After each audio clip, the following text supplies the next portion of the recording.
You know, it's funny, man. One of the things that people always argue about is how your dating life changes as you get older and really become a man. People say that it gets easier as you get into your 30s because you've experienced all those battle scars. You've established yourself as a man financially. You've established yourself with your career, you've established your body, you start looking better. All those years of hard work in your 20s has led you to become this high value guy in your 30s, whereas other people argue that it's indeed harder in your 30s, especially if you haven't really worked on your dating life a lot in your 20s, man. And in today's video, I'm going to be breaking down dating as a single man in your 30s. Now, I have over a decade, almost nearly a decade of dating experience. I've been in multiple relationships throughout my 20s, some toxic, some not as toxic, and a lot of casual dating, especially in my early and mid 20s as well. Now, one thing I can say is it doesn't get necessarily as easy as you would think. However, there are a bunch of positives to it and negatives as well. Now, starting with the positives, right? When it comes to dating in your 30s, number one is if you're somebody who did casually date a lot in your 20s, you have a better idea of what type of girl it is that you're looking for. You have less tolerance for really bullshit when it comes to dating. You'll be able to pass a lot of shit tests that women may give you really with flying colors. You're not an idiot at that point. Now, assuming that you put in the work during your 20s, right? When it comes to just elements of your finances and your career and your body and all of those aspects, you are way more developed as a man in your 30s. So from an SMV standpoint, you are going to be way more desirable. However, a lot of people don't take into account the specific age ranges of various women. So normally from my experience, right, as a 30-year-old guy, I tend to attract women that are usually around the ages of 25 and up, or even early 30s, as opposed to the really younger women that are like 21, 22, 23, fresh out of college, that are still really in that party phase. I find myself often being able to relate way more to those girls that are in their mid and late 20s as opposed to the girls that are in their younger 20s, because a lot of times these girls in their younger 20s, not all, but most of them, they're still really chasing that dopamine. They're still in that kind of college party phase. I've just never been able to really relate to those younger girls. If I talk about my future aspirations, my goals, and even like my job to a certain extent, the younger women don't really seem to care that much, right? And after all, you can't necessarily blame these types of women, right? Because they're still fresh off of that dopamine, right? They're still fresh off of the college experience, the party experience. Whereas those girls that are in at least their mid-20s and going onward, right? They're a lot more mature. They've matured, right? Life isn't always about just partying all the time and chasing dopamine. You can actually have conversations that are enjoyable, right?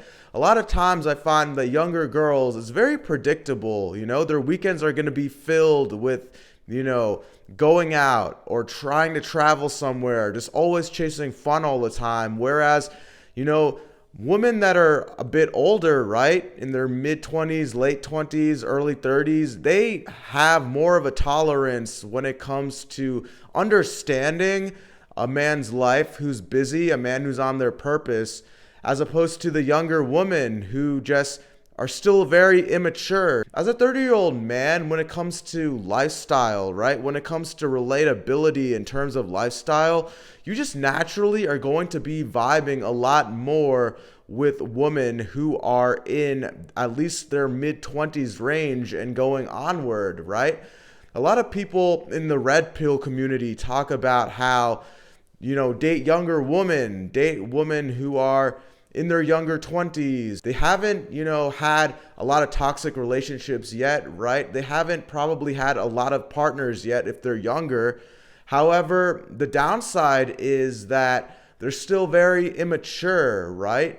They're very just still lackadaisical almost, right? They don't really know yet how the world works. So obviously there's positives and then there's negatives, right? And a lot of the people in the red pill community say, oh, younger women, they're not ran through as opposed to an older woman who just, has been in all these toxic relationships. This whole thing on, body counts and this and that. Oh, she might be ran through. Okay.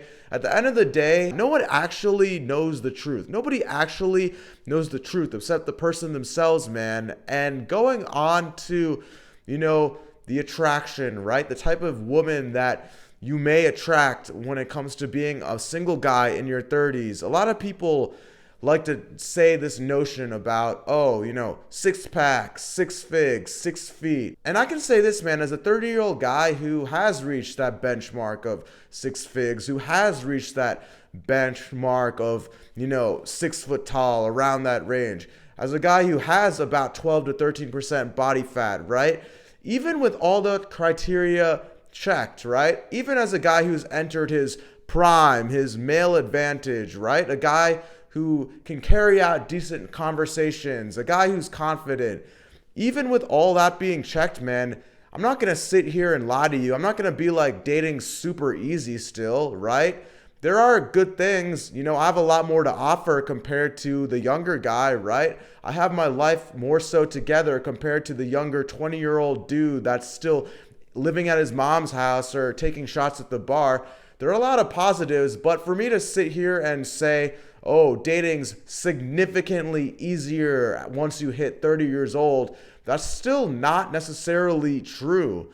You still have to put in the work, even if you're 30 years old. You still have to put yourself out there at 30 years old, right? If I walk into, a bar or a nightclub, I'm not going to have women flock to me, right? I don't have my bank account balances listed on my forehead. I still have to confidently have conversation. I still have to confidently put in the work, right? Really, unless you're some guy of significant clout or status, at the end of the day, your bank account balance isn't necessarily written on your forehead, right? At the end of the day, women don't always care about your career. If you talk about your career, it's not like they're jumping up and down, especially these younger women in their early 20s. They're not jumping up and down all over for you. If you tell them, stuff about your career, you tell them your salary, they're not going to start drooling all over for you. Really, unless you hit the benchmark of like significant clout and status, celebrity status, right? All that stuff about, career and money, right? That's kind of just a little bit of icing on the cake. At the end of the day, you have to put in the work in your dating life.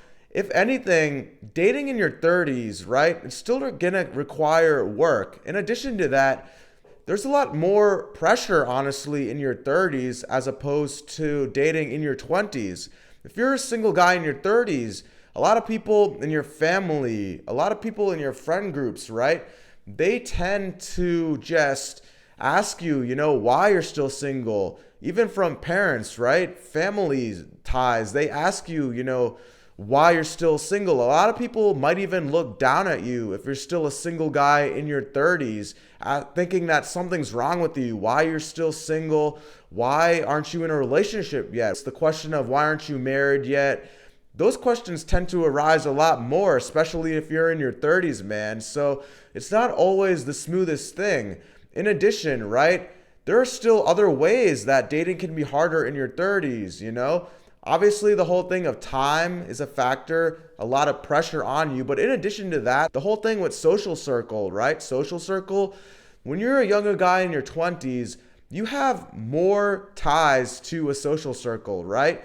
Even if you're in college, man, you have a lot of abundance, a lot of women around in that social environment in college. Even, those early years after you graduate college, you're still in close ties to a lot of your friends in college. As time goes on throughout your 20s, right, people move away, people get jobs in different cities, people move to different cities. Some of your buddies in college might meet a girl, start getting serious, right, drifting apart.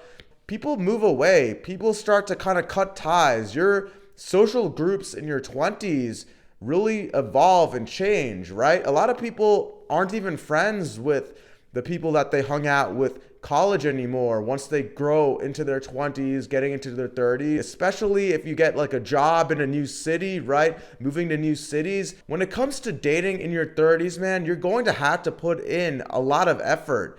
You know, it's not so black and white as a lot of people say, right? You're still going to have to put in the effort, man. In fact, if anything, it can kind of get annoying at times because there's a little bit more pressure added onto you. Even if you're a guy who's in his early 30s, doesn't have really any red flags, is in good shape, is confident, has his life together, right?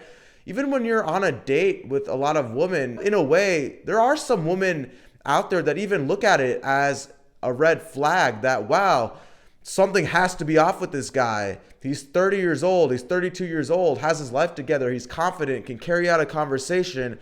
There has to be a red flag. Why is he single? He's a good looking dude, has all these attributes, but he's still single in his 30s. What's up with that? There has to be a red flag. So a lot of times, I've found that women themselves tend to psych themselves out even if you're, this high value man who's single in their 30s, man. Dating your 30s, you're still going to have to put in the effort. It's not so black and white, right? There are positives, there are negatives, as I mentioned in this video. Trust me, the game doesn't change as much as you would think. So anyways, guys, that's it for today's video. Be sure to drop a comment below. Let me know your thoughts. Like, comment, subscribe.